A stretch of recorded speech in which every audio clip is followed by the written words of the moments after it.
Il a été proposé, il y a quelques années, de prévenir tous ces phénomènes d'hyperalgésie, d'allodynie, de douleurs chroniques par des thérapies nutritionnelles à base de régime alimentaire pauvre en polyamine. De quoi s'agit-il?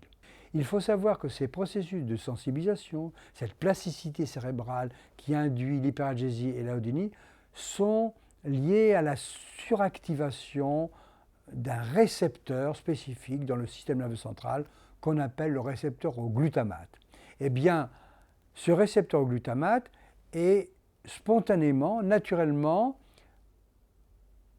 activé par les polyamines, substances que l'on trouve dans notre nourriture quotidienne. En abaissant fortement la teneur en polyamine dans notre alimentation quotidienne, et c'est tout à fait possible, il est en effet possible de prévenir ces développements de douleurs exagérées que sont l'hyperalgésie et l'allodynie.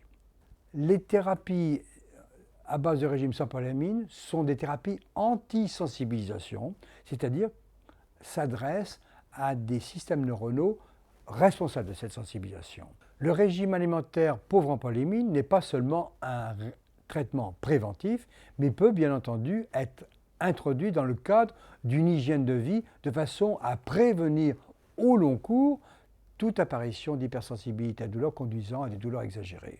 Énorme avantage d'un régime alimentaire pauvre en polyamine versus des médicaments, comme le sont par exemple les antagonistes des récepteurs NMDA qui sont impliqués dans cette hypersensibilité à la douleur, est évidemment l'absence d'effets secondaires.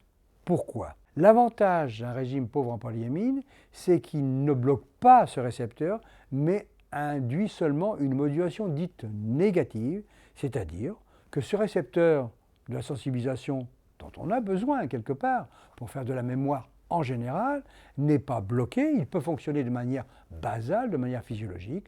Ce que l'on va faire seulement avec les régimes alimentaires pauvres en polyamine, c'est empêcher qu'ils deviennent suractivés et induisent un processus de sensibilisation.